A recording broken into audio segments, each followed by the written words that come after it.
This is Al Brooks. Thank you for watching the Brooks Trading Course. This is the second of two videos on actual risk. Sometimes the market will allow you to use a very tight stop, and therefore your risk can be small. Sometimes, even if your initial stop is big, your actual risk is small as well. When the risk is small, do not use the small risk to calculate a profit target because your profit target will be too small. However, if the risk is reasonable, then you can use it to find a profit target. Remember, the trader's equation has three variables: probability, risk, and reward. And a default for taking profits is 2 times your risk, assuming that your risk is at least as big as a scalp.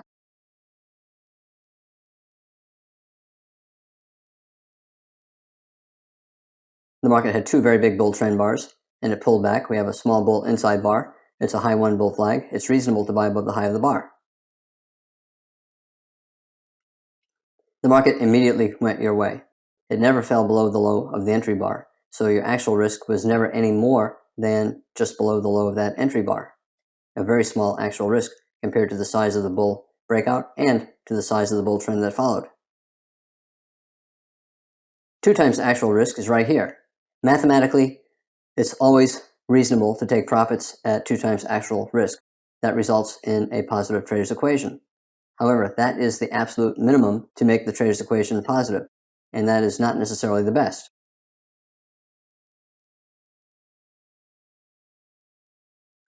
When the actual risk is very small, but the probability of a big profit is very big, you should not use the actual risk to calculate where to take profits.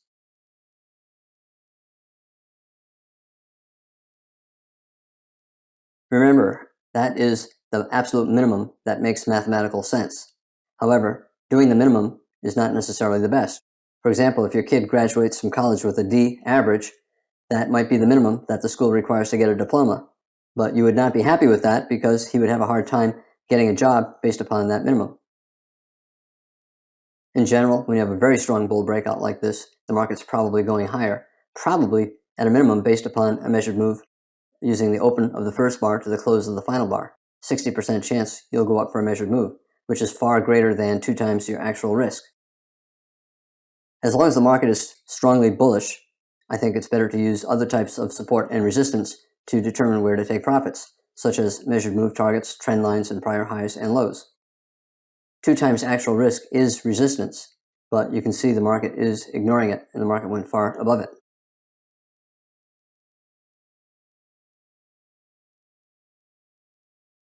Again, using actual risk gives you a mathematical way to take profits, but it's a minimum, and minimum is rarely ever the best choice. Strong bull breakout, 60% chance you'll get a measured move based upon the height of the breakout, either the low to the high or the open of this bar to the close of that bar. 60% chance you're going up here, so it does not make sense to exit at 2 times actual risk. When I say 60% chance of going up here if you buy here, that's if you use a stop based upon the bottom of the most recent major low, which is here.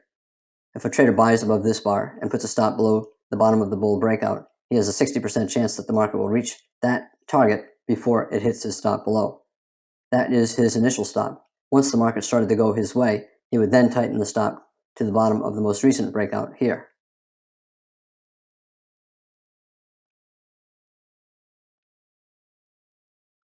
You can see the pullback here, and that tells you that some traders are taking profits based upon a measured move up based upon the height of this bar. When the stop is far away, traders need to control their risk, and the easiest way to reduce the risk of having a stop that is far away is to reduce the position size. And when traders do that, you get a pause in the trend or a little pullback. Spike, tight channel, and every channel eventually evolves into a trading range. And that's what's taking place here. We're starting to get doji bars, pullback, more pullback, breakout, not very big, tail, not great follow through, bear bars. It looks like we're starting to evolve into a trading range. And when that's the case, it's no longer in a strong bull trend. You have to trade it differently. And bulls are more willing to take profits, for example, below a bear reversal bar. Spike, pullback, second push, pullback, third push, a small spike and channel wedge. Since it's no longer a strong bull trend, traders will no longer trade it like a bull trend. They'll begin to trade it like a tight trading range, which means that they have to exit their longs, or at least a good part of their longs.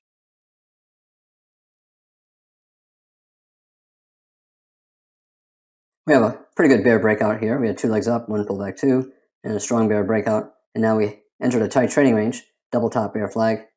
Here's the first high, second high, and you have a bear bar closing on its low. It's reasonable to sell below that, looking for at least a small second leg down and possibly a bear trend. If you did sell below the low of this bar, the market sold off without coming back. It never came back above the high of the entry bar. Therefore, your actual risk is no more than just above the high of that entry bar. It may have gone to the entry bar high after you entered. You don't know that, but you do know that it never went above the entry bar high. And if you had a stop above that entry bar high, as soon as you entered, if you put the stop at that line, you did not know it would be the entry bar high, but had you entered and put your stop there, you would not have been stopped out. In hindsight, that is the tightest stop that you could have used to avoid being stopped out. And this little green box is the height of the space between your entry and that stop. That is your actual risk. It's always mathematically acceptable to take your profits at 2 times actual risk. But when you look to the left at the size of the swings, exiting with that small a profit is probably not the best choice. It may be mathematically okay to do that, but there's probably going to be much more profit remaining in the trade.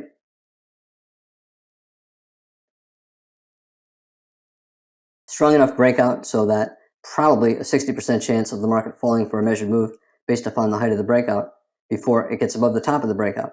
So if a trader sold below this bear bar and put a stop up here, 60% chance it would get down here before it hit that stop.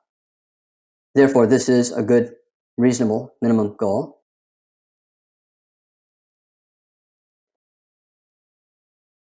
And you can see the tails and the sideways move down here. It tells you that there was some profit taking here. Traders, in fact, did take profits at a measured move down based upon the height of that bear breakout. Why would they do that? Well, their stop at this point is either at the top of this sell climax or the top of this bear leg. In either case, it's far away, and they want to reduce their risk. The easiest way to reduce their risk is by reducing their position size, and that profit taking results in a pause or a bear flag.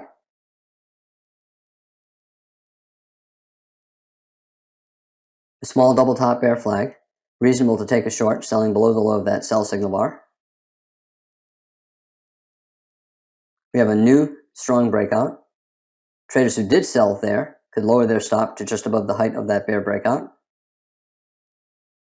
Because it's a strong breakout, it probably will result in some kind of a measured move down. Some bears are selling closes, others are selling below bear bars. Here, here, here. Every new breakout creates a new potential measured move down. I have the measured move based upon the top of the bear breakout to the bottom of the bear breakout. Some computers will base it upon the open of the first bar to the close of the final bar, these 3 bars, and that would be a tighter projection somewhere up in here. In any case, if you did sell here and you held short and you have a new breakout, you have a new profit target. If you used a projection based upon the height of this entire breakout, the market did not quite get there, but you're at the end of the session, it's reasonable to exit on a reversal up.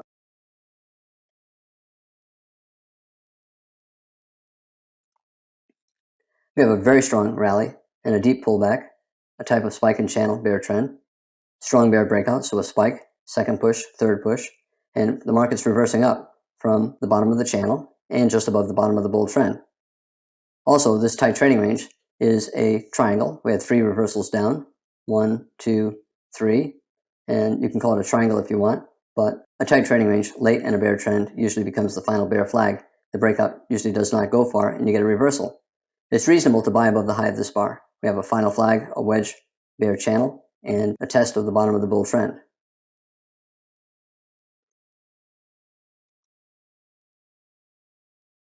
If you bought above the high of this bar, you got filled here, the market went straight up, your actual risk was no more than to just below the low of that bar. Very tiny actual risk compared to the size of the bars and the size of the swings. Big swing up, big swing down. 2 times actual risk. It's okay to take profits there, but doing the minimum is rarely ever the best in life. And when you look at the size of the legs up and down and the size of the bars, this is probably way too small. You probably stand to make much more profit.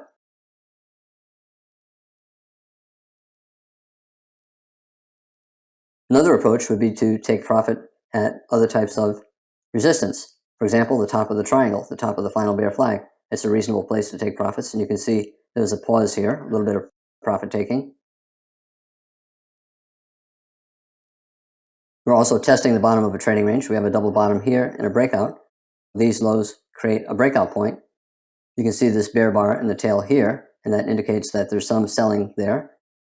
There's profit taking from these bulls. Some of it might be bear selling, but with a bull trend that is as strong as this, it's probably more profit taking from the bulls who bought anywhere in here than it is from bear selling. We have a gap between the low of this bar and the high of that bar. It might result in a measured move up.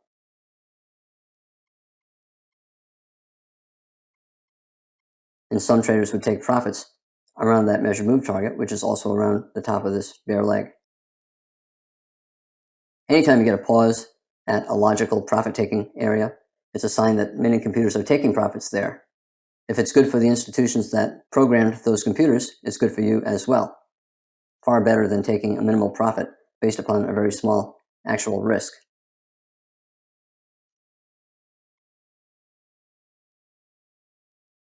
Strong bull trend. Here's a high 2 pullback, a high 1, and then a high 2, a reasonable buy. Dojis, 3 dojis, so possible tight trading range soon. This is probably too tight of a stop. You're in a tight trading range, and the market may come down more before it goes up. A better stop is below the bottom of this bull breakout, possibly even below the bottom of the entire rally. However, if you're taking this buy, using a stop right below your signal bar is probably too tight. This is a more appropriate stop.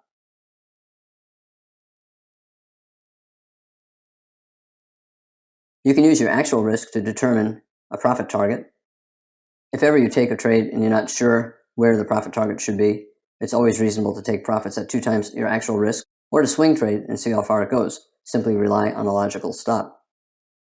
And even if you buy this thinking you're going to scalp, I think you need a swing stop, and you should trade small enough so that you can scale in more on a pullback if you get a pullback.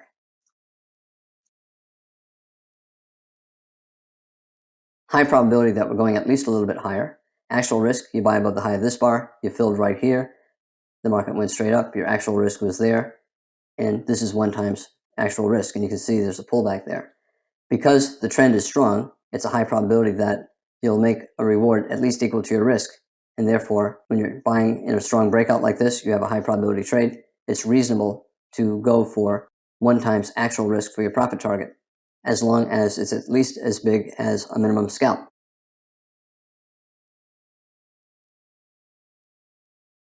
I want to talk more about using risk to determine profit targets.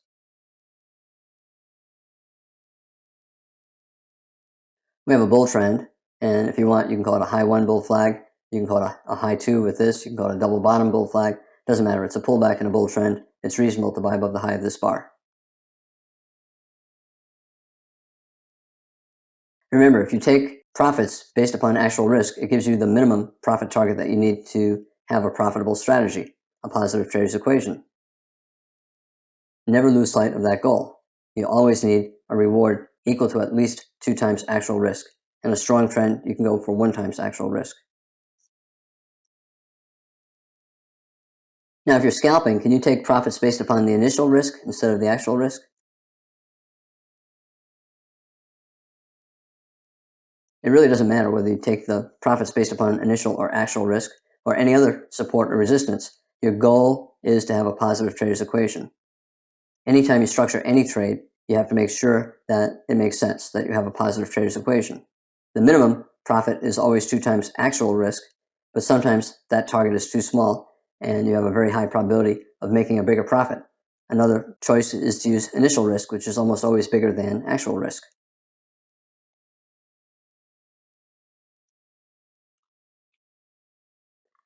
Risk provides you with targets that provide the minimum needed for a positive trader's equation, but other targets are often better. And if the context is good, and the target based upon actual risk looks too small, don't exit at 2 times actual risk. Hold for a bigger profit. Use other support and resistance for your profit target. Let's say you buy above the high of this bar, and let's say your stop is below the low of the bar, and that therefore is your initial risk. From just above the high of this bar, you get filled right here, down to just below the low of that bar. That's how much you're willing to risk initially. We got a little pullback after you entered, and then the trend resumed. So your actual risk is from your entry price here to just below the low of this bar right there. Bull trend, high probability trade. This is 1 times actual risk, and that's a reasonable target for scalpers as long as it's at least as big as a minimum scalp. 1 times initial risk is a little bit higher. The initial risk is greater than the actual risk, and the market went a little bit above that projection, although it's hard to see on this screen. It went a little bit above, so the traders who tried to exit at 1 times actual risk made their target. Their profit taking, in part, resulted in this pullback.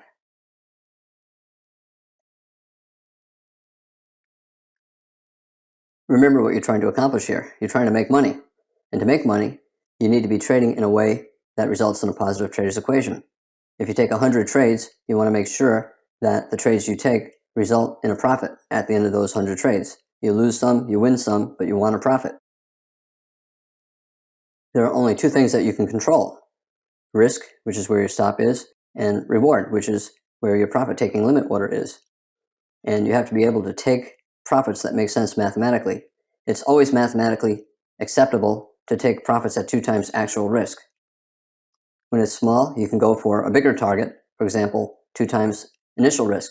If you're buying in a trend, taking profits at 1 times actual risk or 1 times initial risk makes sense because the probability of making money is higher. If you go for a tighter target, a smaller target like 1 times actual risk, you have a higher probability of success, which makes sense because your reward is smaller. If you go for a bigger target, like one based upon initial risk, the target's further away, the reward is greater, the probability is slightly less that you will achieve that goal, but the math is still valid.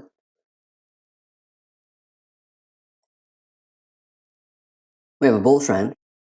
Let's say you bought the follow-through bar, the close of this bar, after this breakout above that high. Mathematically, that is an okay thing to do. And let's say you put your stop just below the low of this bar, and you would have been stopped out here. This low fell below the low of that bar. That would have been your initial risk. You buy here, you put your stop just below this bar, and the market fell just below the low, you would have been stopped out.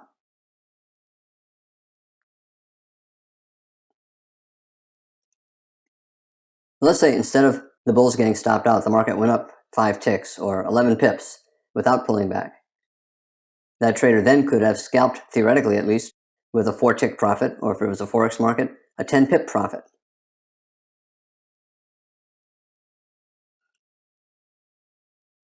That would be greater than the 2-tick or 5-pip actual risk and equal to the 4-tick, 10-pip minimum scalp size, resulting in a positive trader's equation.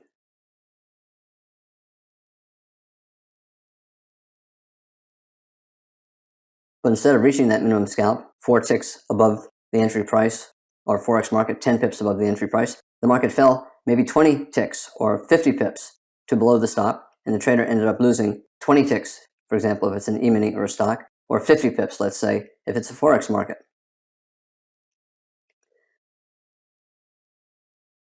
Can a trader keep going for a 4-tick scalp or a 10-pip scalp and sometimes lose 20 ticks, sometimes lose 50 pips, and still make a profit? Here we have a bull breakout, and we have bull bars with bad follow-through. Bull bar, doji bar, bull bar tail, doji bar, bull bar, bar with a tail, doji bar. Traders would conclude that the market's probably evolving into a trading range with these 2 dojis, spike, pullback, channel, and the start of a trading range. Therefore, the premise has changed. If you're buying up here on the premise that it's a bull trend, and you see all of this trading range price action, you probably have to conclude that it's in a trading range. It's still in the bull trend, but a trading range within the bull trend.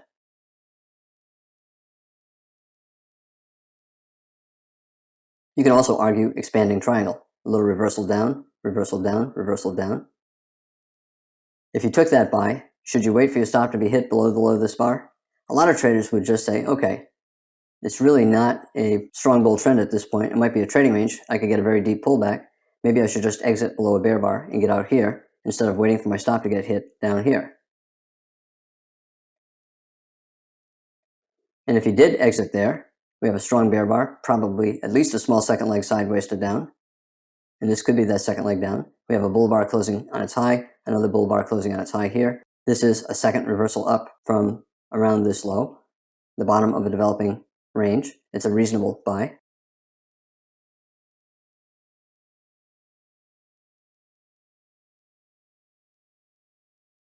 Now let's go back to the trader who bought this close, hoping that the market would continue higher. And let's say he put a stop below the low of this bull leg. This is really not a particularly major high or low. We got a new high, but the breakout is not all that strong. It's probably better to think this might be a trading range and use a wider stop, maybe below here. But let's say he did put his stop below that bar. He lost a lot of points. So he was trying to make 1 point and he lost several points. Or he's trying to make 10 pips, he lost whatever, 50 pips. This is not representative of all of his losing trades. It's an outlier. It's unusual that he'll be losing that much when trying to make a scalp.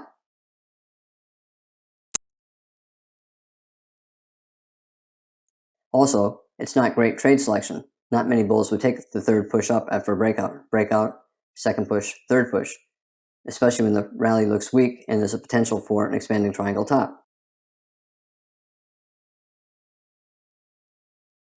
Therefore, this is not a typical average buy, and this is not a typical average risk that you would be taking, and therefore it doesn't represent accurately what an average trade looks like. If you're scalping, therefore, you should not look at this and say, well, how can I possibly make money if I'm risking several points to make 1 point or 50 pips to make 10 pips? It's because this is not what the average losing trade looks like, and this is not what the average entry looks like. So it's not representative of an average collection of trades that you would take.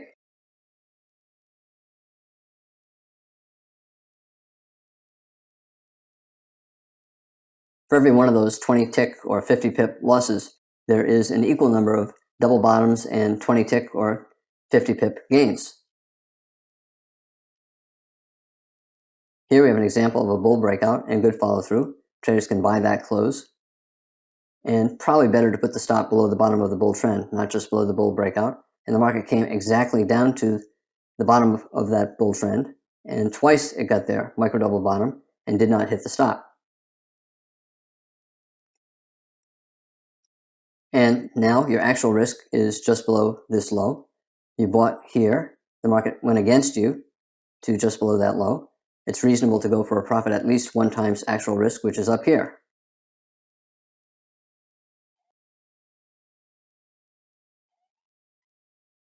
This is an extreme example the other way. There was an extreme drawdown, the stop did not get hit, and the trader was able to hold for a reward bigger than 4 ticks or 10 pips. It also is an outlier. It's something unusual, not representative of a collection of trades that you would take. But these trades do happen. Just like you get occasional big losers, you get occasional big winners. Again, not a strong buy setup. Most of the setups have higher probability and smaller risk, but if you take this trade, your stop is below the bottom of the major high or low, below this low. And if you get a deep pullback, then your actual risk is big, and it's probably worth trying to make a profit that is equal to your actual risk. A lot of traders would simply get out break even at their original entry price, and that's what caused this pullback. Some traders would buy here, keep the stop here, and then when they get a bull bar, they'll buy more here, and either get out everything here or part out here, and then the rest here.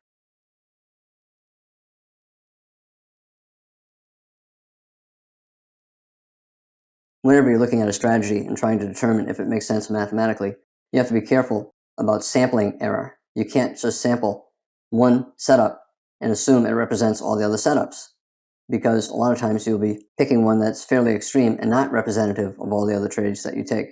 If you take 100 trades and go for 1 times risk when the trades are high probability and 2 times risk when the trades are low probability, the odds of making a profit are very high.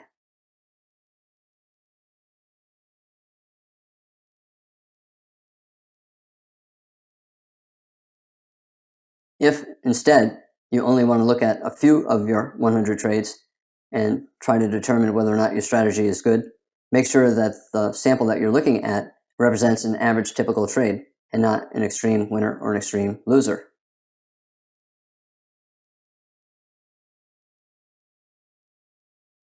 If 1 billion people each took 100 trades and managed them well, the group has a very, very high probability of making a profit. However, there'll be one person in that group of 1 billion who loses 20 ticks or 50 pips on all 100 trades. That's sampling error. There'll also be one lucky trader who makes 20 ticks and 50 pips on all 100 trades. Again, those are the outliers. But the entire group would make money, which means the average person who used that strategy would make money.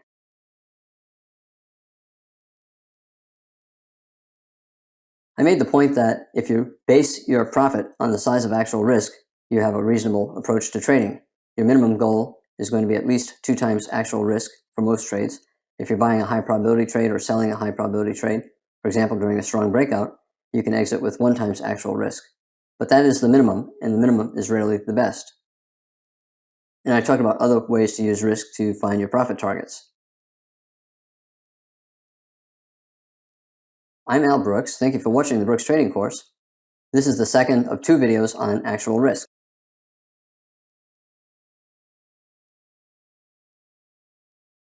This is Al Brooks. Thank you for watching the Brooks Trading Course. This is the first of 2 videos on scaling into a trade. I'll begin by talking about who scales in and why they scale in. Next, I'll move on and talk about scaling into a winning trade. I'm going to use this slide to illustrate scaling in to a winning or a losing trade. We have a bull trend and then a bear channel, which is also a bear trend.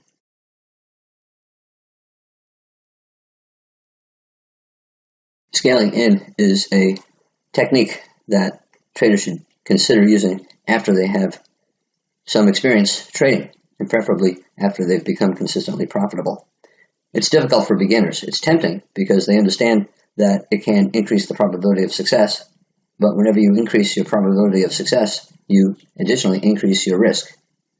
Also, there are added decisions that you have to make, and sometimes you have to make them quickly. And one of the common mistakes that beginners make is they don't know when to get out, or they refuse to get out. Their losses start to grow, they no longer are objective, they manage their trades incorrectly, and then they end up losing much more money than they ever expected. However, strong trends do offer great opportunities for traders to scale in, add on to their position as the trade continues. For example, at the beginning here, we have 5 consecutive bull bars, and then we have a little pullback, and then we have a breakout. So it's a strong bull breakout. It's reasonable to buy here, and your stop goes below the bottom of the bull trend down here.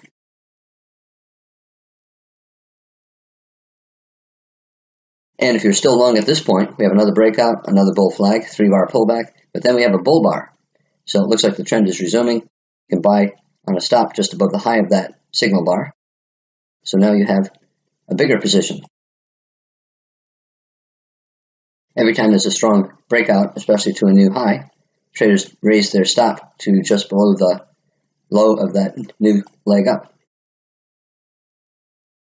One of the most important things when scaling into a trade is trading the appropriate size, and it's often much smaller than you think. And I call it the I don't care size. You have to trade so small that you really do not care. You need to remain objective, and you can only remain objective as long as you're not thinking about money, and instead you're thinking about the trade.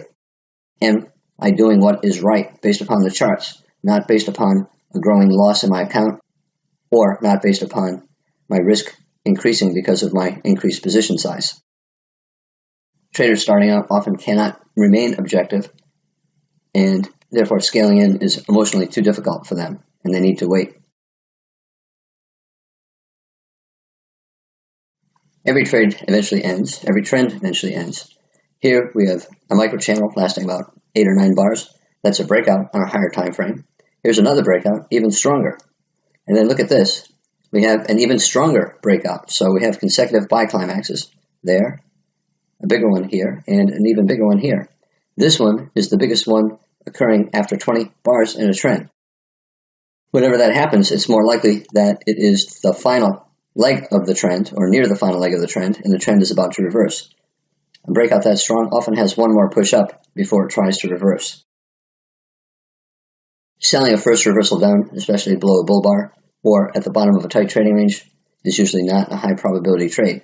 However, after the market has 1, 2, 3, 4 bear bars, 3 of them closing on their lows and having a decent sized body, then we have a big up, big down, big confusion setup. Probably the best the bulls will get over the next 10 or 20 bars is a trading range rather than a resumption of the bull trend. Because of that, bears are starting to sell.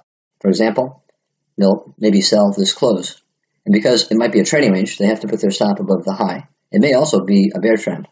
On a higher time frame chart, this 5-bar bear channel is probably a breakout, so we might get a spike, pullback, and channel, which we did. Traders will sell. Some traders will sell the close of that 4th consecutive bear bar. Some will sell the close of that 3rd or even the 2nd when the 2 bars are as big as they are and closing near their lows. This bar closed below the low of the past 6 or 7 bars. And we have a wedge. You can call it a wedge. 1, 2, 3. Also, very strong bull breakout, strong enough for a second leg up. That's the second leg up. And it is not strong, so traders are expecting a reversal. Strong enough leg down, bears will put their stop above the top of the bear leg. Whenever there's a strong trend that has consecutive buy climaxes or a wedge, 1, 2, 3, traders are expecting 2 legs down, 1, and then pullback, and then 2. Some traders will wait for a bear bar like this, a weak rally, 2 legs up, 1 pullback, 2, and they'll sell below the bear bar, or maybe they'll sell here, a wedge, 1, 2, 3. So a small wedge, lower, high, major trend reversal. Bull trend, strong bear breakout, weak rally, testing the prior high. So traders are looking for a second leg down, and they'll sell below there. So they sold here, they're losing money, and they add to their losing position. But when they're selling here, they knew their stop was up here, and they knew they may want to sell more higher. So they traded small enough so that this position plus this position would not create too much risk using a stop up here. When they sell higher, their average entry price now is in between the two. So their average entry price is right here. Whenever you add to a losing position, you're only doing it if your premise is still valid. It increases your probability, but whenever you get high probability, you have to pay for it. And the other side of probability is risk-reward. If you're going to create high probability, you're going to pay for it with worse risk-reward, and usually with greater risk. So you're doubling your position size, so you're increasing your risk.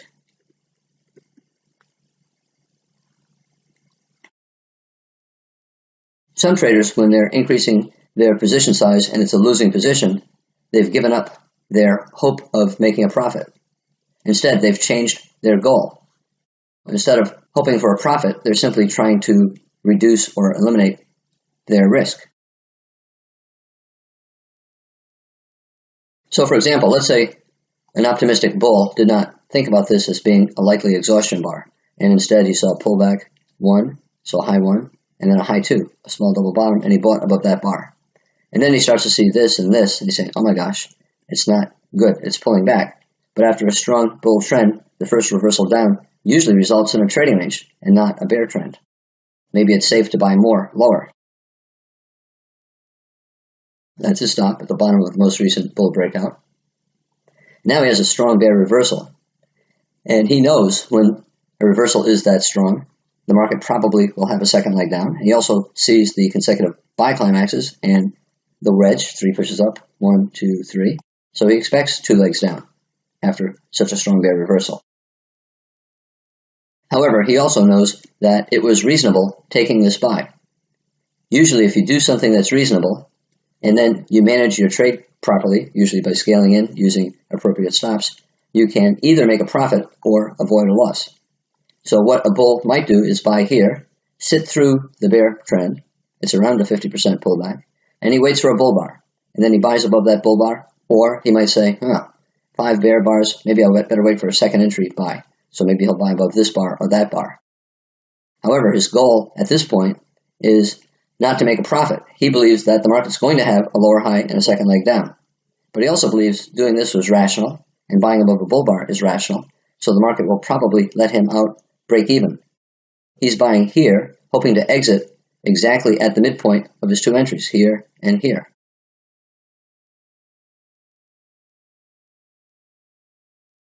That's his first entry, just a little bit above that bar. His second entry is a little bit above this bar, and the average entry price is right here. He might place a limit order to get out at that average entry price. If it's not filled, and then we get a micro double top, up, pull back, up, he'll then get out below the low of that bar. By taking the second entry, he either eliminates his risk if he got filled there, or he reduces his loss. So he eliminates his loss, gets out break even on his trade here if he gets filled. If he does not, he'll get out here, and he'll still have a loss, but it will be a much smaller loss because he scaled in here.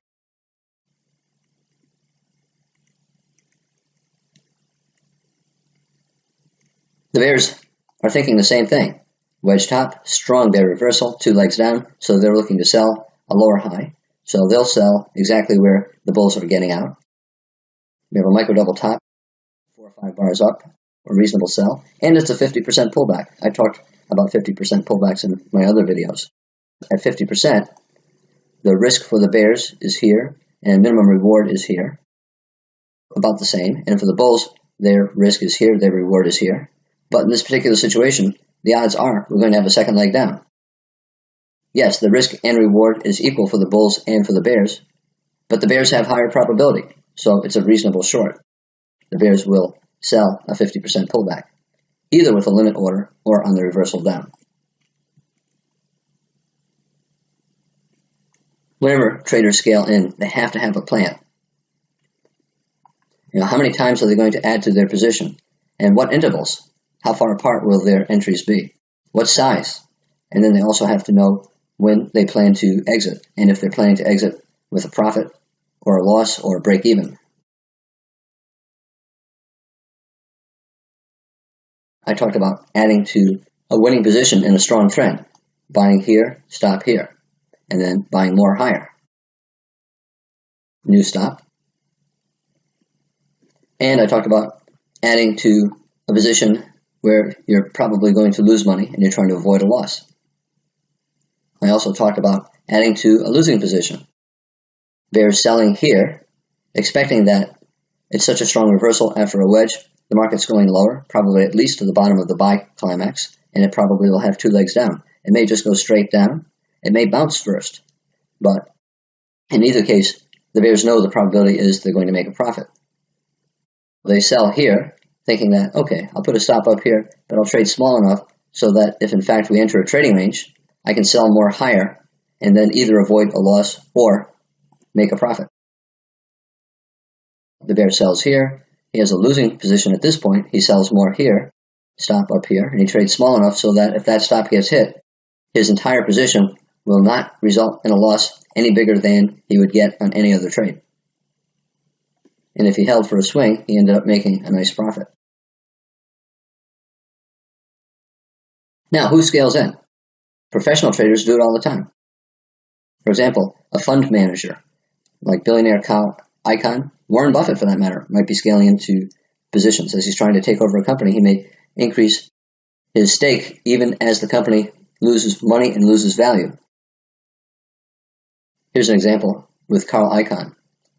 In December of 2015, CNBC reported that Icahn added to his losing position in LNG for the 8th time, even though it had fallen more than 50%.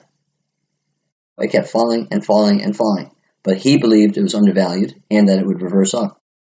He added to his losing position 8 times, but each addition did not increase his position size to an uncomfortable level. He was able to remain objective.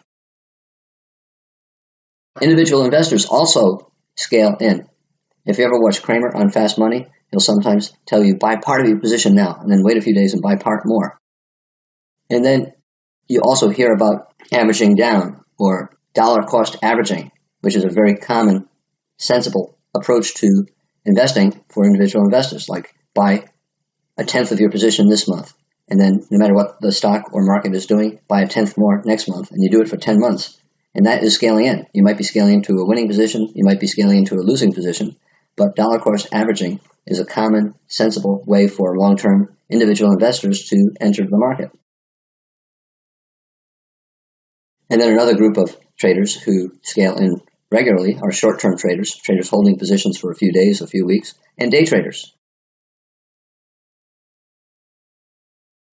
Here we have a pretty strong rally, a very tight bull channel. Probably the first reversal down will be limited. Stop down here. If this is a bull trend, it should not fall below the bottom of the most recent strong bull breakout. Some traders might buy here with the intention of putting a stop below here, and if it pulls back, they'll buy more. One way to do it is you could buy with a limit order below that bear bar, betting will not fall below here, or they'll simply buy more 10% lower, or a certain number of ticks or pips lower. Or they'll also buy on the reversal up. We have an II bull flag after a strong reversal up from a higher low. I mentioned dollar cost averaging. Investment advisors often tell their individual clients, do not buy the entire position at one time. Instead, divide your entire account up into pieces, like for example 10 pieces or 12 pieces, and then you buy each piece every month or so until you have your full position.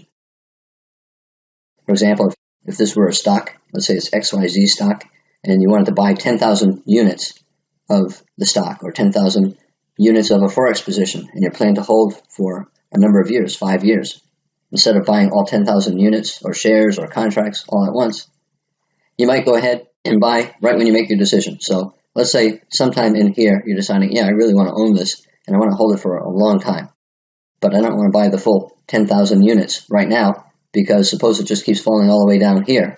Then let's say it falls 20%, then it has to go back up 20% for me just to get break even. So maybe I'll just buy part of my position. If it goes up higher, I'll buy part more higher. I'll buy part more higher. And instead, if it goes down, I can add to my position, relying on my stop here or here. As long as my premise is still valid that I think it's going to go up, I'll be comfortable adding to my position. So let's say he started buying right here, and then he bought another 1,000 here, 1,000 here, 1,000 here, 1,000 here. All the way, every month he bought 1,000. And here 10 months, this would be his average entry price. Even though he started buying here, his average price now is here. And that's including after a sell-off. Now he's got a sell-off and a reversal, and he has a reasonable entry price now that we have that reversal. And the advantage to the trader is he avoids the uncertainty possibly buying too high. So he increases his probability of profit because he's getting an average entry price, a price between the high and the low over the next year, instead of possibly buying the high over the next year and hoping for it to go higher. This is a common situation. Here we have a bull microchannel, 6, 7, 8 bars, and a beginner will look at that and say, yeah, it's going up. And he believes it'll continue to go up as long as it stays above the bottom of the most recent strong last leg up. So let's say he buys for any reason. The 6th close, buys below that low, buys above this high, buys a bear bar betting that the first reversal down will fail. His stop goes down here. If he's looking to buy up here and the stop is too far away, he can wait to buy where a scale-in trader might add to a position and still use that correct stop. For example, he might say, well, I don't want to buy up here. The risk is too great. I'll buy a pullback, maybe a 50% pullback. So then my risk would be half of what it would be had I bought up here. That's okay. The only problem is sometimes you don't get the pullback. So let's say right here you're planning on buying, looking for a 50% pullback. You don't get any pullback until all the way up here, which is a much worse price had you bought right here. He waits for his 50% pullback, And now he sees a pretty good reversal from a higher low, strong reversal bar, down, up, good reversal, II with a bull bar, and he can add to his position here after a micro double bottom. Down, up, micro double bottom with a strong reversal up.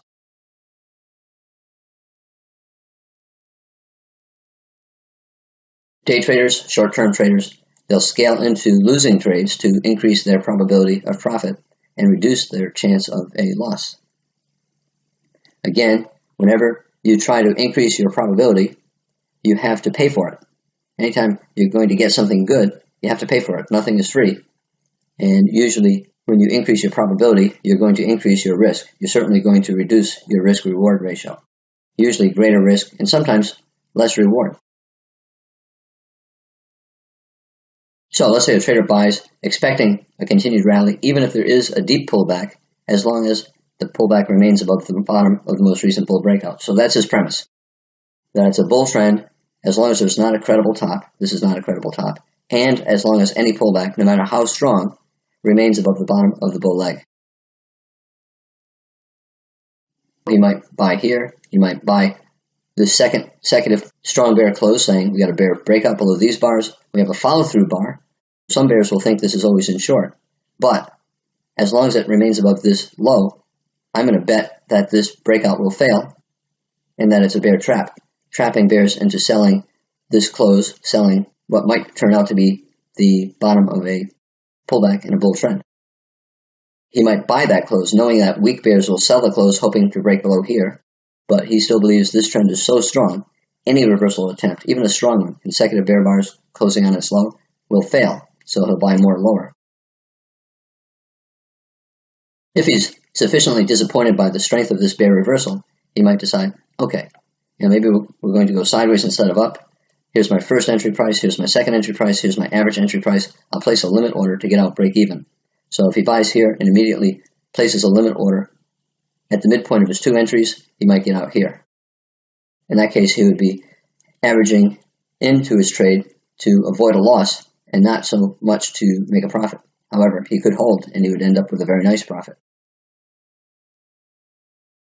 Another alternative is you could buy that, buy more here, and then try to make a profit on his second entry and get out break even on his first. So he buys here and immediately places a limit order to exit the entire position at his first entry. So he gets out break even on this trade and then with a profit on this trade. That's another common approach that traders use. Now I'm going to talk about scaling into a winning trade. Strong bull trend. A bull might buy a pullback, an attempt at a reversal, but then the reversal looks like it's going to fail. The bull might buy the resumption up from the pullback, so the breakout above the pullback bar.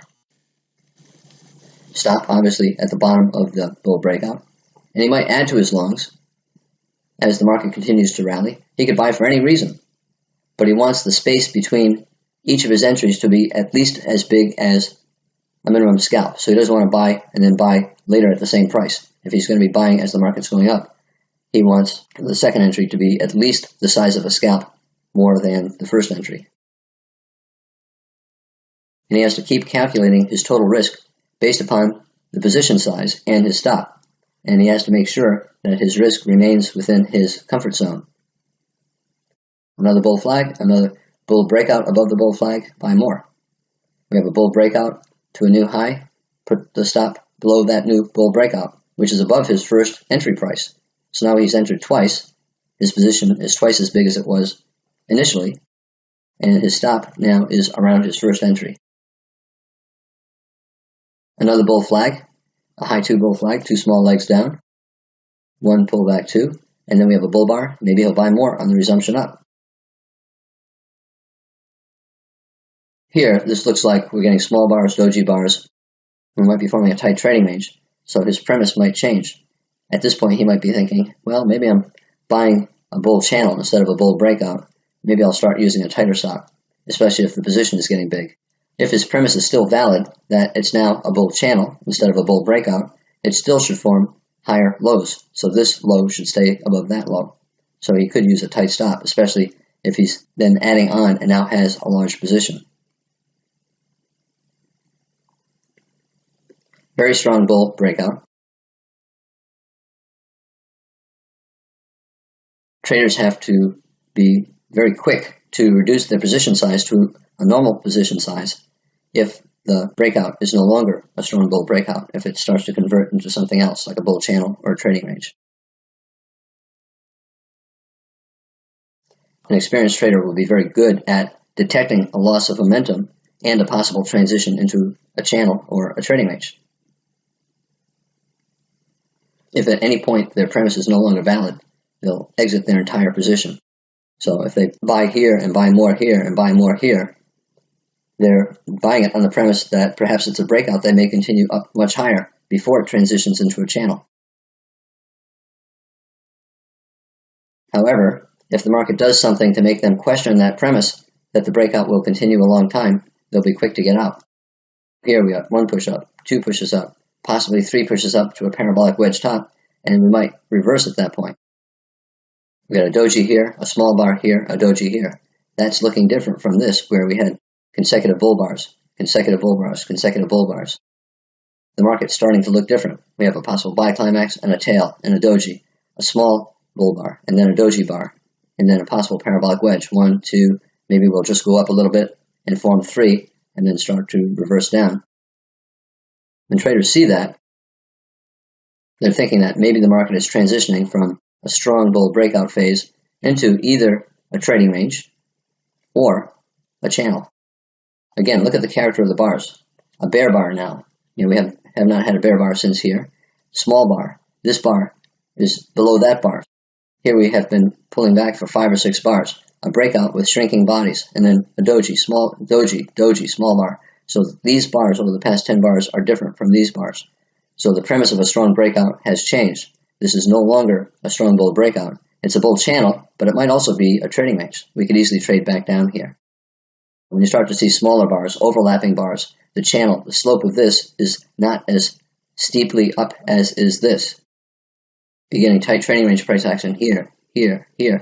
In fact, the entire thing might be part of a big tight trading range. So at that point, now we have a wedge, possibly wedge, higher high, major trend reversal, bull trend, small breakout wedge. It's still a small pullback bull trend at this point, but it's no longer a breakout. A trader might want to reduce his position back down to a normal position size at this point. Had he bought here and then added here, so a double position, and then added here, so a triple position, at this point he may cut back down to a normal size position. Or he may exit entirely. If he exited entirely, look at what happened over the next 30 or 40 bars. No profit. Exiting entirely would make sense. Here we have a very strong bear trend. It's a sell the close bear trend. At this point or that point, it's a sell the close bear trend. Traders are selling. They'll sell that close, this close, this close. They'll sell the bull close. They'll sell that close, this close, this close. Here are examples of possible entries. They can add on. They can just they take a position here, sell more here, sell more here. You're not going to sell more here if you sell here because this is not at least a scalp size below this. A lot of traders will take one of these trades, maybe 1 or 2. A lot of traders will take one, scalp out, and then take the next one. But let's say you're adding to your position and you take 2 or 3 of those. Then fine. You got to be trading small enough so that a stop up here will not create so much risk that you will not manage your trade properly, and so much risk that you have a greater risk than you have on any other trade.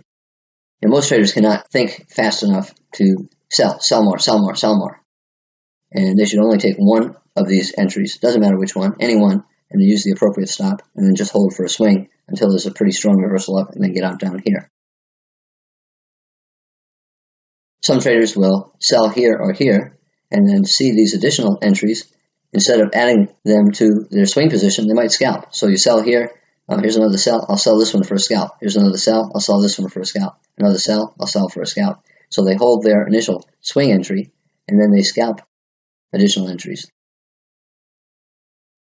And then other traders, as I said, some experts, will just keep adding to their position until they believe their premise is no longer valid. Low 1, low 2. So a low 1 or a low 2 bear flag. Here we have a pause bar. We went above it, so this is a pullback, and that makes this a low one sell signal bar. So some traders will sell below the low of that bar on the reversal down. There are many ways to sell in a bear trend.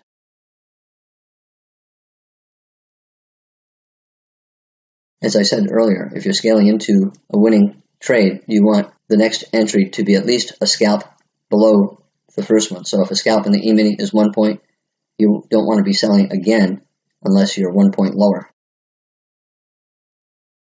Consecutive sell climaxes, climax, big trend bar, so a climax, big trend bar, so a climax. So if you were scaling in and you see consecutive sell climaxes, you know there's a risk of a pullback or maybe even a trading range. It's a good time to reduce your position or possibly even get out entirely and then wait for another sell signal before selling again. We had a strong breakout and then we got consecutive sell climaxes, so the premise of a strong breakout is no longer valid. Look at this. The strongest pair of bear bars occurring 20 bars into a trend. You have to be thinking about the possibility of an exhaustion gap, a final sell climax, and the end of the trend. So whenever you see the strongest pair of bear bars occurring late in a trend, you have to be thinking that 75% chance the gap between this close and this low will probably close. It's probably an exhaustion gap, not a measuring gap for a measured move down. So that is a good reason for bears to exit. Smart bears will buy back their shorts here. It's no longer sell to close. We have consecutive sell climaxes, 1, 2, 3, 4, 5, and then 6, and we have a huge sell climax very late, 20 or more bars into the trend. The bears know it's probably not going to go much further, and in fact, we'll probably get a couple legs sideways to up. So a smart bear would buy back his shorts here. And a smart bull, an aggressive bull, would buy here. Other bulls will wait to buy the reversal up, but they could buy here and then put a stop down here, maybe based upon a measured move down from here, thinking that strong enough maybe we get a small second leg down. But if we do get a second leg down, we'll probably then reverse. Either reverse here, or maybe we get one more small leg down and then we reverse. If you're adding to a losing position, you only want to add to your position if you believe that your original position is still valid. So let's say you look at this and say, it's a buy the close bull trend.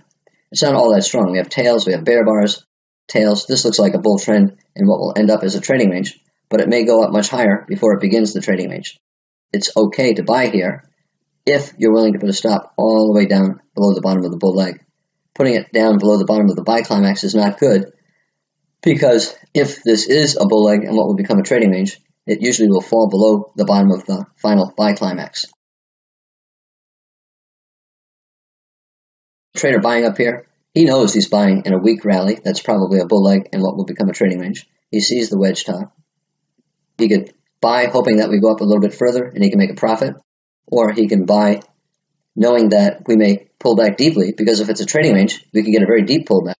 However, if it's a broad bull channel, the deep pullback should stay above the bottom of the most recent leg up.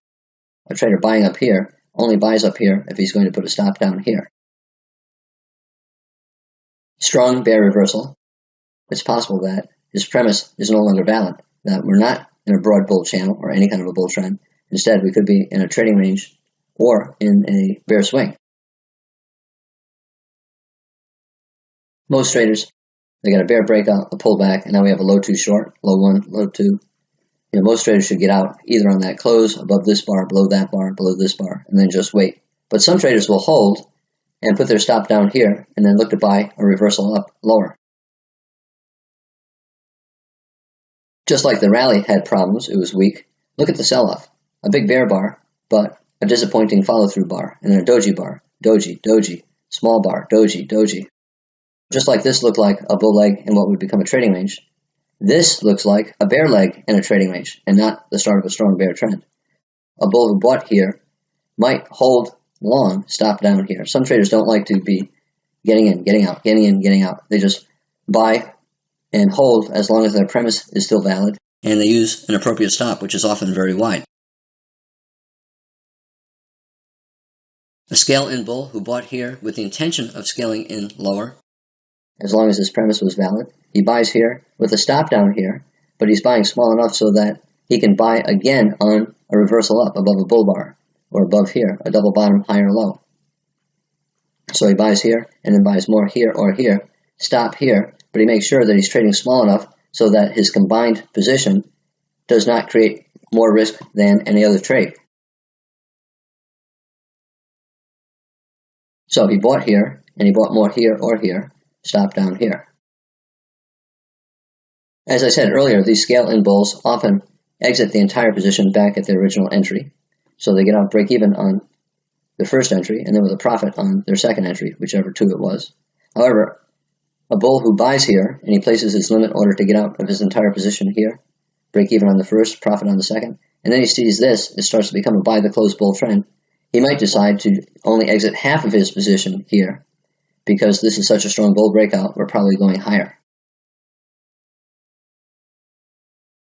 Biggest bull bar in a rally that's lasted more than 20 bars, probably an exhaustion gap, so the gap between this close and this high probably will close, so we'll probably reverse down below that high. And then we have a bear bar here and a parabolic wedge. We're having a bull breakout above a bull channel, probably going to fail and go at least sideways to down. So at this point, the premise is no longer valid that the bull trend is still in effect. Most traders, if they bought for any reason, should be getting out of longs here because bears will be selling there, looking for at least 2 legs down. In this video, I talked about traders who do scale in, and that includes everyday individuals trading their own account at home when they do dollar cost averaging. Next, I moved on and talked about scaling into winning trades. This is Al Brooks. Thank you for watching the Brooks Trading Course. This is the end of video 35A, Scaling In. It's the first of 2 videos on scaling in.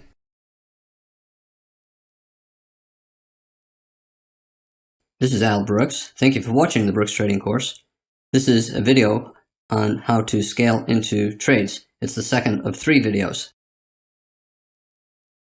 In this video, I'm going to be talking about scaling into a losing position. So if you take an entry and the market goes against you, you can add to your position under certain circumstances if you manage the trade correctly.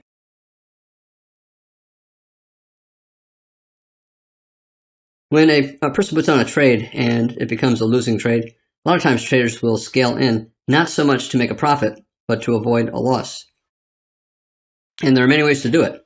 You can buy at a fixed interval down and multiples of that. For example, in the E-mini, if a scalp size is 1 point, you might buy more. Let's say you buy high and the market starts to go against you. You can buy more 1 times a scalp size. In other words, 1 point down, 2 points down, 3 points down. If you're trading a Forex market, you could buy a multiple of the minimum scalp size there, which is 10 pips.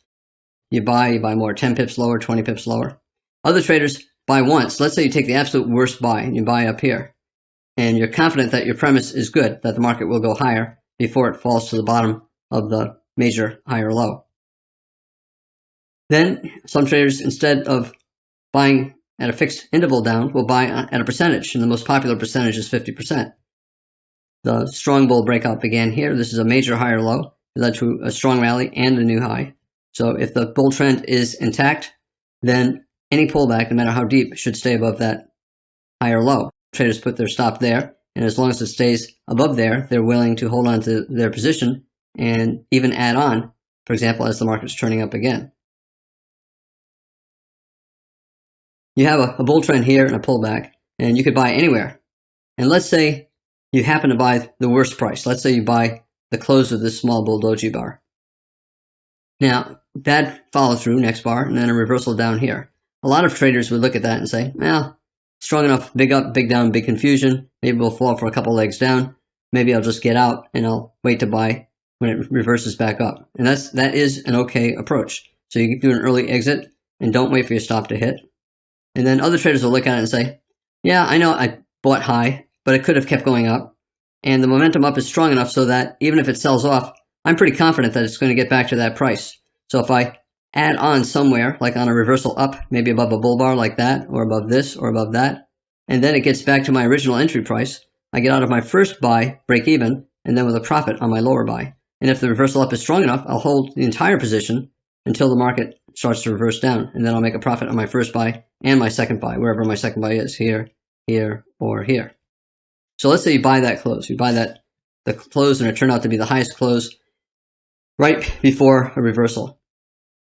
And let's say you decide that as long as it stays above this low, the premise is valid that it will get back to that close at some point. And you're willing to scale in lower. Most traders will scale into a losing position only 1 or 2 times. Some traders will scale in many times, but most traders will only look for a single or a double entry. For example, you could buy over here, or you could wait for 2 legs down, 1 pullback 2, a 2-bar reversal and a higher low, or now we have a double bottom higher low, and you could buy above that bull bar or above this bull bar. So if you buy here, here are 2 options. Most traders would take one, but not both. Also, most traders do not want to hold through a pullback this deep. However, it is okay. The math is okay. As long as we're holding above this low and the reversals down do not have a lot of follow through, chances are this sell-off is a bear leg in a trading range or simply a bull flag. And in either way, it should get back up to that price. Every trader should go into every trade with a plan. And as long as the initial premise is still valid, they can hold on to their position. But if the market is behaving in a way that's not consistent with their position, they should exit. So if your plan is failing, you get out. Now, if you buy high and the market immediately reverses down, your minimum goal is to avoid a loss. And to avoid a loss, if you buy here and you buy more, let's say here, and you get out in between the 2 entries, you avoid a loss. You'll lose a certain amount on the first entry, and you'll make the exact same amount on the second entry. So that is the minimum goal, and some traders do that. Most traders, when they're scaling in, are not trying to avoid a loss. At a minimum, they're trying to get out break even on their first entry, and then with a profit on their second entry, their lower entry. In general, you want to make at least a minimum scalp on your second entry, and that means your second entry has to be at least a minimum scalp below your first. So if you're trading a stock and your minimum scalp for a stock is 10 cents, then this entry has to be at least 10 cents below that. If you're trading the E-mini and the minimum scalp is a point, then these entries, whichever one you take, has to be at least a point below that. If you're trading in the Forex market and the minimum scalp is 10 pips, then this has to be at least 10 pips below that. Otherwise, you don't take the trade. You just wait and you hold on to that original position. I said the minimum that a scale-in trader wants is 1 times the minimum scalp. Ideally, you want your second position to be 2 or 3 times greater than the minimum scalp. So in a Forex market, if you're buying here, you'd rather be buying 30 pips lower here, not just 10 pips lower. E-mini, you'd rather be buying 3 or 4 points lower, not just 1 point lower. A lot of traders are comfortable, even with this bad entry. They did not know it was going to be a bad entry. It turned out to be a bad entry, but a lot of traders are comfortable just relying on their stop. They don't worry about getting the best entry. They just want to take any entry that makes sense. And buying any time in a bull trend makes sense. So you just put your stop below the most recent major higher low, the bottom of this bull breakout, and trust that the market will not quite get there. If your stop is far away and you're planning to add on lower, in general, you want your initial position to be no more than a third, maybe a half of the maximum acceptable risk. I'll talk about specifics, but let's say you normally risk 6 points in the E-mini, right? And let's say this is 6 points below. You can trade 1 contract and not scale in, but if you're thinking about scaling in anywhere through here, this position should be maybe a third to a half of your normal position size. So if you normally trade 10 contracts, this should be 3, 4, or 5 contracts, allowing you to add on lower. For example, let's say the stop here is 50 ticks below the entry price. It could be $50 if it's a stock. It could be 50 pips if it's a Forex market. But let's just say, for the sake of argument, in this particular example, let's say you buy here and your stop is right below here, and that's 50 ticks below. Let's say you do not like to risk more than 20 ticks on any trade that you typically take. That means that if you're now risking 50 ticks, and you normally only want to risk 20 ticks, then you have to be trading maybe a 25 to a 50% normal position size. So if you normally trade 10 contracts in the E-mini, I know most traders do not do that, but if they did, and they're now risking 2.5 times normal, they should only trade 2 or 3 contracts if they buy up here and put their stop down here.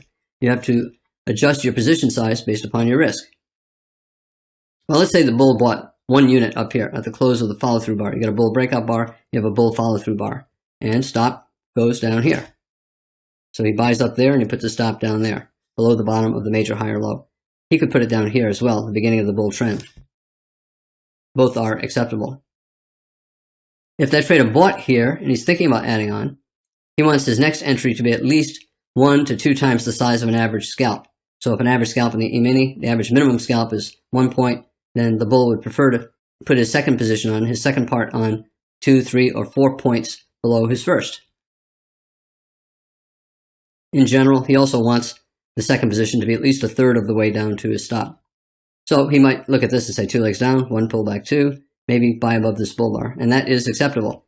The problem with that is the channel down at that point is very tight, so chances are there'll be at least one more leg down. But it is okay to buy here and then buy more above that bull bar, hoping that it's the end of the correction.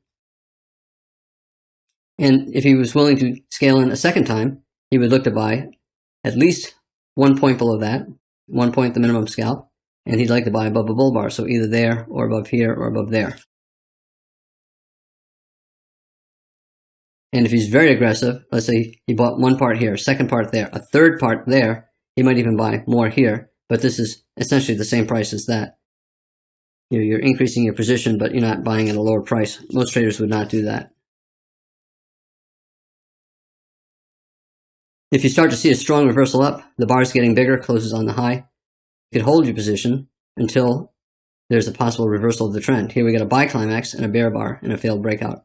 So some traders would buy here, let's say the trader bought here and bought more here. So he bought 3 parts, he would get out below that bear bar after the buy climax and the failed breakout above this high. A lot of traders, they buy here, and let's say they buy here, they're just trying to get out, break even at their first entry. And that's because they look at this and say, okay, bull trend, the selling is too much, the pullback is too deep, probably now, instead of a bull trend, it's a trading range. And if it's a trading range, it might not get much above this current high of the trading range. And therefore, if I buy here and now conclude the market's in a trading range, I want to sell high at the top of the range, maybe at that close, so I get out, break even on my first trade, and then with a profit on my second trade. If the premise is still valid, the trader looks at this and sees the market accelerating upward here, 4 consecutive bull bars, 5 bull bars, and then 6 bull bars, he might decide, well, I'm not going to get out here. I'm just going to stay on in the position until I get a reversal down. In that case, he could get out at the high with a profit on his first entry and a profit on his second entry. In general, if the trader is sufficiently disappointed by this, he would get out break even at his first entry and with a profit on this one. But this is a special case. The market started to accelerate up after a double bottom, higher low. Chances are it's going to go higher. A lot of traders wouldn't care. They would say, okay, it looks like a trading range, not that great a rally, pretty protracted sell-off. It's probably going to have a hard time getting much above this. I'm just going to place a limit order to sell out of my entire position at that price. So I get out break even on my first buy from over here, and then I get out with a profit on this buy. Sometimes traders will look at this and say, wow, this is down 20, 30, 40 bars. That's much further down than I wanted. I'm just going to dump the entire position at break even. So his first entry is here. Second entry, let's say, is here. This is the midpoint between his 2 entries. So he'll just place a limit order to get out here with this much profit on his first and that much loss on his second. So he's break even on the entire trade. That is acceptable. Whenever you feel sufficiently disappointed by what the market's doing, it's never a bad thing to just get out break even. The bulls who bought this rally, especially those who bought here, were not expecting the pullback to last this deep, almost all the way down to their stop, and for this many bars. That means the trading range is more likely than a bull trend. Because of that, the bulls see a double bottom here, neckline here, maybe a measured move up. They see a bigger double bottom here to here. Maybe we break above this neckline and go for a measured move up. That is unlikely when the pullback is as deep as this. This means the upside is probably going to be limited. So a trading range is more likely than a break above this high, the neckline of this double bottom. I know it's a higher low, but it's still, as far as computers are concerned, it's a type of double bottom. You could also call it a triangle. 1 push, 2 pushes, 3 pushes. But sufficiently disappointing, a lot of bear bars, probably not going to be a big bull trend. This is a fairly big bull trend, but unlikely to go up for a measured move. So you get a double bottom, higher low, major trend reversal. And you get a bear trend here, a bull breakout, and a double bottom. Again, since a lot of traders are going to scalp out at the first entry, and they want to make a profit on their second entry, you want the second entry to be at least as big as a minimum scalp. In the mini, for example, you want this to be at least a point below that. And this obviously is several points below that, so it meets that minimum. You don't want to be buying here and then buying more right here.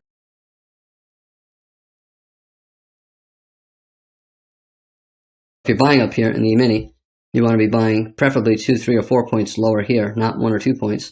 If you're buying in the Forex market on a chart like this, 5-minute chart, 15-minute chart, 60-minute chart, if you're buying here, you don't want this to be just 10 pips lower. After this many bars down, you'd prefer it to be 20 or 30 pips lower, so that you make 20 or 30 pips on this buy, and you get out break even on that buy. Let's look at this again. Trader buys that close, and let's say this blue box is what you normally risk. So you get in there, and you normally would not risk more than that. But look where the stop is. The stop is almost 3 times your normal risk. So if your stop is 3 times your normal risk, you have to trade only 1/3 your position size. And let's say you bought again somewhere in here. Let's say you bought right there, right? And this is your normal risk, the size of that rectangle. And since your stop is down here, on this second entry, you're risking 2 times your normal risk.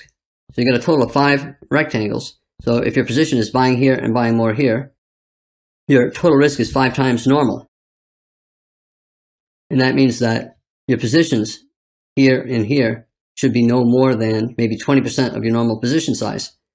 If you cannot do that, if you cannot trade large enough to do this trade, you don't do the trade. Whenever the market tells you what you have to do and your account size or your emotions don't work for what you have to do, you do not take the trade. So let's say you can only trade 2 contracts in the E-mini. You can only take this trade if your normal position size is 5 or 10 contracts. And if your normal position size is not 5 or 10 contracts, just don't take the trade. Don't worry about it. There'll be other trades. Total risk, if you buy here and buy more here, is 5 times normal risk. Your total position between these two has to be about 20% of your normal position size. So maybe 10% here, 10% there, but you got to trade really, really small. And if you cannot trade really small because of your account size or emotions, just wait for a different trade. Again, if you're buying anywhere in this bull trend, doesn't matter if you're buying here or here, the stop is still down here or here. So the market does not care where you get in. All it cares about is where the stop belongs. Now, I said some traders may not want to hold through a protracted reversal down. In other words, they put this as a catastrophic stop in case the market just collapses. They want to make sure they get out without too big of a loss, but they have no intention of ever letting this stop get hit. Well, they can look at this and they can say, okay, maybe a parabolic wedge, 1, 2, 3, maybe 2 legs up, 1, 2, 3, second leg trap, and we got a bear bar here. Maybe I'll just get out below the bear bar. Or big bear reversal bar, big up, big down, probably second leg down. Maybe I'll get out here. A buy setup, a pullback, but after 2 bars and a big bear bar, probably sellers above here and then a second leg down. So maybe I can exit my long here. So buy here and I'll just get out with a loss there, or below the low 1 or below the low 2. Those are all reasonable things to do.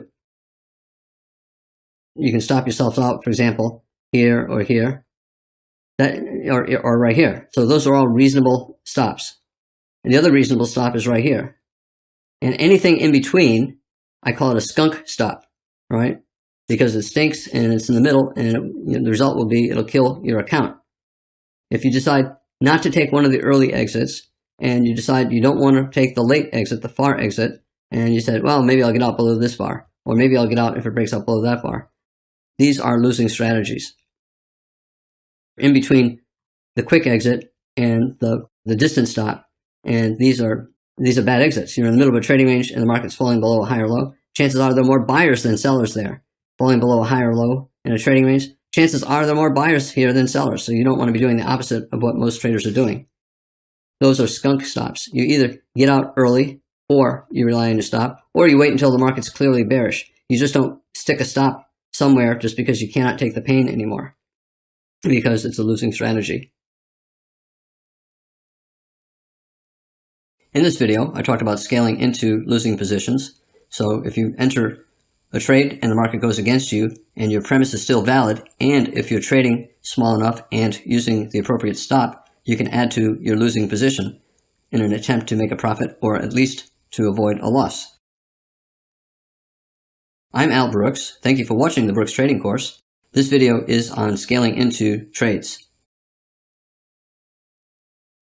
This is Al Brooks. Thank you for watching the Brooks Trading Course.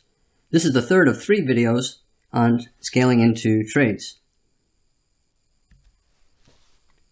In this video, I'm going to be talking about 2 simple strategies. The first one is when you enter a trade and then you enter a trade again a second time. So you're entering in 2 different parts. For that, I will use an example of an E-mini trade where you buy or sell one contract and then you add to your position, buying or selling a second contract. Next, I'll talk about another sample strategy, this time where you divide your position into 4 different parts. And for that, I'll use a Forex market and 400,000 units. So your first entry is 100,000 units, your second entry is 100,000 units, and your third entry is 200,000 units. So 4 parts, but 3 entries. Here we have a strong bull trend and a double bottom bull flag. You can call it a triangle. We went up and down here. But in any case, let's say you buy one contract above a high 2 bull flag. And let's say you can trade 2 contracts and you're willing to buy more 1 point lower.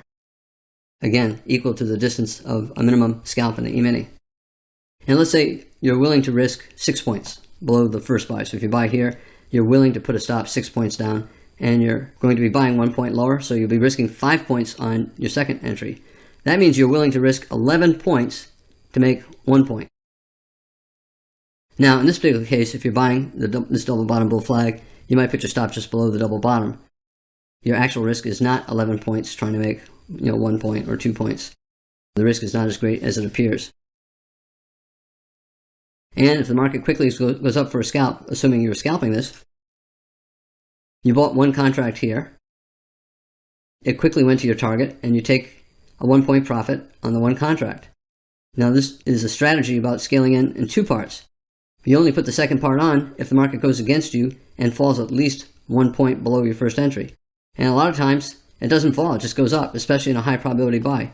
Very strong momentum up. Chances are, if you get a double bottom, a high 2 bull flag, you're going to make money without having to scale in. If that happens, you just take your profit. That's okay.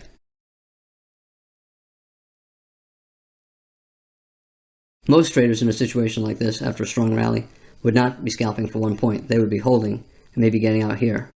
Spike and channel up, micro double top here and here, wedge 1, 2, 3, parabolic wedge, buy climax here. But anyway, most traders would not scalp their entire position here. They might scalp part, but most traders would hold at least part for a swing up. Again, the trader who bought here did not have to scale in because the market never went against him. It quickly went to his target and he took his profit. I talked about the risk when you're scaling in. Most traders should not be scaling in because the risk reward is really bad. You end up getting a very big risk and you're probably not going to get much of a reward, especially if you're scalping. You have to make a lot of good decisions and you need really good trade management. I'll talk about that later on in the video. It's too difficult for most traders to do this consistently well. So let's say you see a strong bull trend, strong second leg up, maybe we'll get a third leg up and a fourth leg up, and it just keeps going up all day. And so you're looking at this and you say, okay, I bought here, I got out here, I want to buy again. I'm going to buy the follow through after this bull breakout bar. Most traders would not do this. This is a series of buy climaxes here, and then here, and then here, and here. Parabolic wedge, the biggest bull bar late in the trend. But the math is still good, even buying up here. However, the chances are you're going to get some kind of a pullback. But let's say you took that worst entry and bought up here again. So you bought one contract up there, arguing a very tight bull channel, first reversal down, minor. The best the bears probably get is a trading range. And then let's say you place a limit order to buy more, 1 point lower. So you buy one contract in the green box and the second contract on the yellow box. Stop is down here. It's 18 ticks below the first entry, 14 ticks below the second entry. So your total risk, if you buy here and buy more here, is 32 ticks, and you're simply trying to make 4 ticks. You're just hoping the market gets back to that green box, so you get out break even on that buy, and with 4 ticks on this buy. And you can say, well, wait a minute, that's crazy. How can I take that buy? You can't risk that much to make that little. Well, the reality is, most of the time, you're not going to buy the worst price. Chances are you'll be buying somewhere in here, and it will quickly go to your target. And also, if the reversal down is strong enough, you're not going to let your stop get hit. You'll get out before your stop is hit. The high close in any bull trend is always a magnet because you have traders who bought it. And usually, a market does not reverse down into a bear trend. It reverses down into a trading range. Any bear selling up here is expecting, at best, a trading range. So he's going to sell, and he'll buy back for a scalp and look to sell again higher. And the bulls know the first reversal down from a very tight bull channel like this is going to be minor. And chances are, for the bears, the best that will follow is the trading range. So the bulls know that if they sell here, trading range goes down and it goes back up. They know that they'll probably be able to get out without a loss. A lot of traders, they buy here. Maybe they buy more here. They place a limit order to get out break even at their first entry, and they make their 1 point profit on their second entry.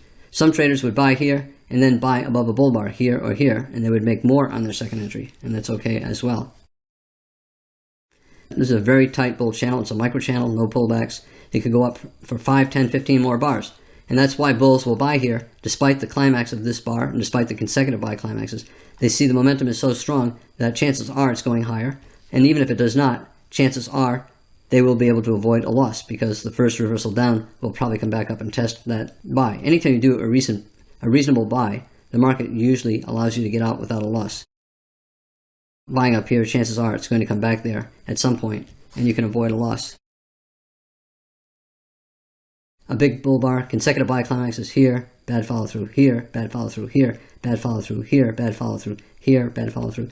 When you get a series of consecutive buy climaxes and then you get the big bull bar at the end, chances are you're soon going to go into a trading range. So most traders would not buy up there. But even if you did take that worst entry, it's still not a terrible thing to do. Because if you manage your trade well, you can make money. You make money buying here, or better, buying above a bull bar here, or maybe a double bottom here, maybe above that bull bar there. Only 25% of bull breakouts of bull channels result in stronger bull trends. 75% of the time, if you have a bull channel, even a very tight one like this, the market's going to get at least to the bottom of the channel.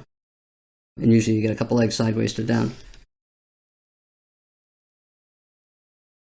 A reversal down after a tight bull microchannel, unlikely to result in a bear trend.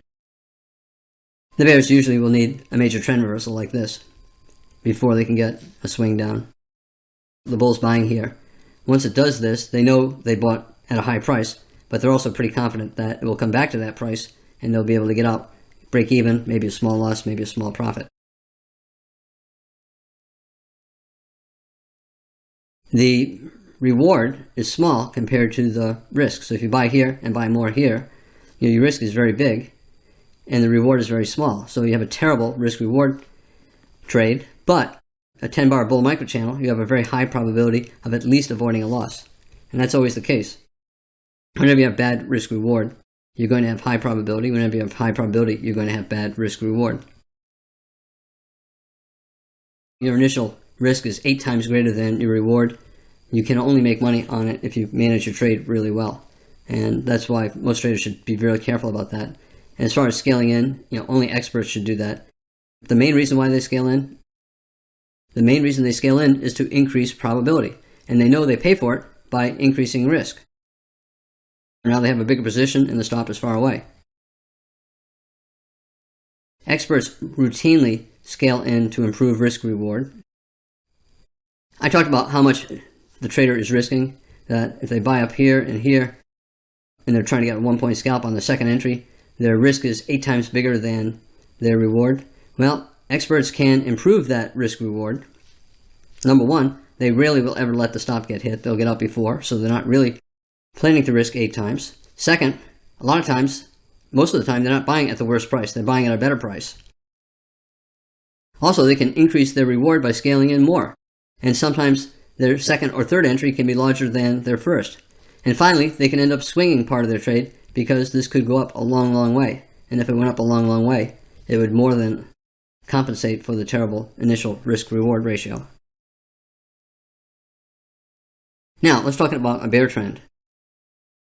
We've been trading down for 30 bars, 40 bars. We got a bear breakout and follow through. Chances are we're going lower. We broke below the low of the past 30, 40, 50 bars, maybe 60 bars. and we have a bear follow-through bar, chances are we're going lower. However, we might pull back deeply. The bears are confident that the reversal up will lead to a second leg down as long as it does not go above the top of the last major lower high. Major to lower high, we have a reasonably strong breakout to a new bear trend low. Any reversal up is probably a minor reversal. In other words, a bull leg in a trading range or a bull leg in a bear flag. A lot of traders, as I said, some will sell more at a fixed interval higher, like a multiple of a scalp. So if it's the E-mini, maybe they'll sell more 1 point higher, 2 points higher. Others will simply say, okay, I'll sell a 50% pullback. So the stop is up here, the bottom of the leg is here, here's 50% pullback. So they sell initially here, and then they sell more here, stop above the top of the bear leg. And their intention is to get out at a minimum, break even on their first entry, and then with a profit on their second.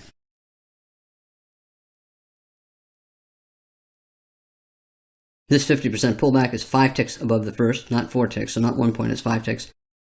If they get out here, they get 5 ticks profit there, and then break even here. Here they're selling above this bear bar, betting that it's a bad reversal. Chances are we'll get a second leg down. I use that as an example. They could have sold the close of this bar, they could have sold the close of that bar, they could have sold this bar as it's forming. I'm just using this as an example of another way that traders often enter in a bear trend. Actual risk was less than the initial risk. The initial risk was above the top of this bear leg. Their actual risk was here. Actual risk was a total of 15 ticks, and that's a total of 10 ticks on their first entry, and then 5 ticks on their second entry. A lot of bears would swing, but they'll look at this and say, oh, I don't know, this is a pretty big reversal up. Maybe the premise of a bear trend is not so good. Maybe it's just going to be a trading range. So they'll be sufficiently disappointed by the number of bars and the tightness of this bull channel to just get out break even on their first entry and profit on their second. I want to talk about another strategy.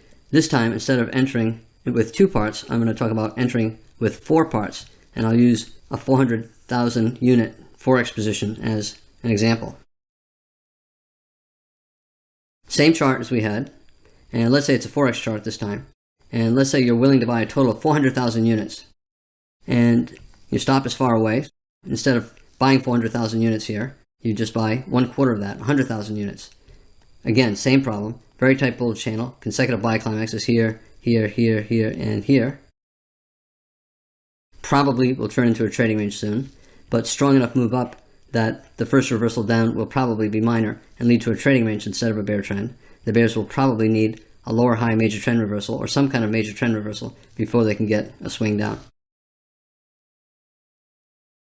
You know, you could have bought anywhere in here. Maybe you took a profit, bought and took a profit, bought and took a profit. You bought here, and then it did this. And you said, well, I don't care. It's probably a minor reversal, and we'll probably get a trading range, and I'll probably be able to either make money or avoid a loss. But I do know one thing. No matter where I bought, even if I bought the absolute worst price, my stop is below the bottom of the bull leg, the bottom of this major high or low. If the market falls below this, then the premise of a bull trend is no longer valid. You can see later in the day what happened when it fell below it. The bulls gave up, and the bears sold the rally for a second leg down. This strategy involves 4 parts. So you buy 1 part here, 100,000 units, let's say the euro versus the dollar, and you might want to place a limit order to buy 100,000 more, 10 pips lower, 10 pips the minimum scalp size. And then I said 4 parts, but I did not say 4 entries. Let's say you were willing to buy an additional 200,000 units, in other words, a double-sized position, if it falls to a second scalp size down. Okay? So you buy this 10 pips below that, and then this, you're looking to buy above a bull bar, reversal up here. This is actually 18 pips below the first entry, not 2 times the scalp size, but close enough. Ideally, you'd rather have this be 3 or 4 times the minimum scalp. So you'd rather have it be 30 pips below the green entry, maybe 40 pips below. 20 pips is pretty much the minimum that you'd want for a third entry like that. Probably sufficiently disappointed by this so that you'll be happy to get out around your first entry. Because after you see this many bars sideways to down, you're probably concluding that the market is now in a trading range instead of a bull trend. If it's in trading range and it gets high, back to the original close, it's probably not going to go much higher. So you buy 100,000 units here, 100,000 units here, and then 200,000 units here with the plan to get out around your original entry, that green box. So you make 0 pips on your first entry, 10 pips lower here, so you make 10 pips on that entry, and you make 18 pips on this entry, but it's a double-sized position. So you made 36 pips on your third entry. Total risk, 100,000 units to here, 100,000 units to here, 200,000 units to here. Total risk is 196 pips. And you made 36 pips.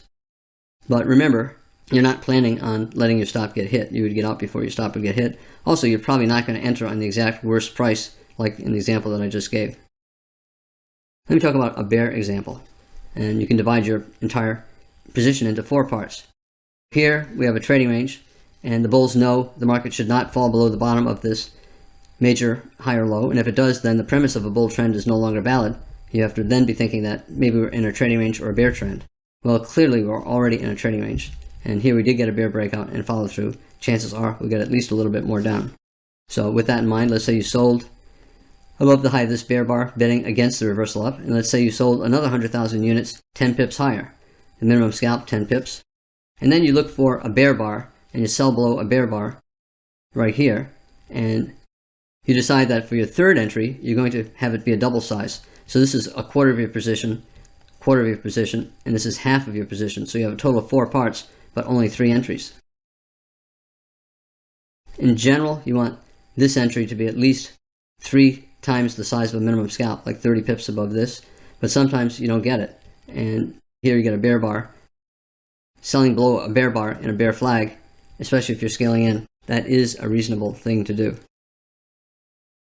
The size of the rally is enough to make you concerned about your premise of a second leg down. It makes you wonder if we're simply going to go sideways here, maybe a trending trading range day, upper range, brief breakout, and then lower range. Because you're probably fairly disappointed by the extent of that rally, you might place a limit order to get out break even at your first entry. So you get out break even on your first entry and 10 pips profit on your second entry. This is 13 pips higher than that, but it's a double-sized position, so you make 26 pips there. You make a total of 36 pips. Total initial risk from this trade to there, plus this to there, plus this, a double-sized position to there. Total risk is 106 pips. But your actual risk was 7 pips less per trade because we never got to your stop. So the actual risk was 1 pip above this, and your actual risk was 78 pips, and you made 36 pips on the trade. You don't always enter at the worst price. Here, it does make sense to enter at the worst price. You don't always scale in 3 times. A lot of times you'll just sell here and then sell more below a bear bar. Usually the pullbacks are not that deep. Usually the trend reversal down is stronger. So this is an example of pretty much a worst case scenario. The only thing that could be worse is if your stop got hit. Most of the time when you're scaling in, you're not going to be risking 78 pips to make 36 pips. I'm just giving you several examples on scaling in trades, and there are many different ways to do it. And if you're an expert trader, you're very flexible about it. There's no fixed, rigid way to do it. I'm going to sell 10 pips higher, 20 pips higher. Some traders do that. Other traders, instead of selling a fixed number of pips higher, they'll sell 50% pullback right around here. Or they'll only sell their second entry below a bear bar, and that second entry has to be at least 2 or 3 times bigger than a minimum scalp. All of the ways are good as long as they're logical and make good sense mathematically. Management after you enter. Many choices. Do I get out break even on my entire trade, or do I try to get out break even on my bad entry and then with a profit on the other entries? Do I swing part or all of the position? And because of all those decisions, it's really easy to make a lot of mistakes. And therefore, when you're trading like this, if you are going to be scaling in, especially scaling in a second time and a third time, you should only be doing it if you're an experienced trader, a profitable, consistently profitable trader. You also have the issue of emotions. If you sell here and you're starting out and then you see 4, 5, 6 bars going up against you, are you really willing to sell more here and sell more there? Probably difficult to do. And you probably are not trading small enough because your account size will not allow you to trade a small enough position. There are just structural problems that a trader has as a beginner that prevents him from managing these trades well. So they should not be taking trades like this.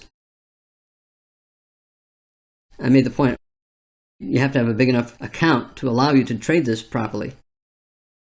A really important problem here is position size, and I think a lot of beginners think they can scale in and manage their trade correctly, but they really have no intention of allowing the market to get anywhere near their stop. Maybe he sells here and sells more here, and then when it goes here, he takes a loss on both, thinking, oh my gosh, I really didn't want to risk that much.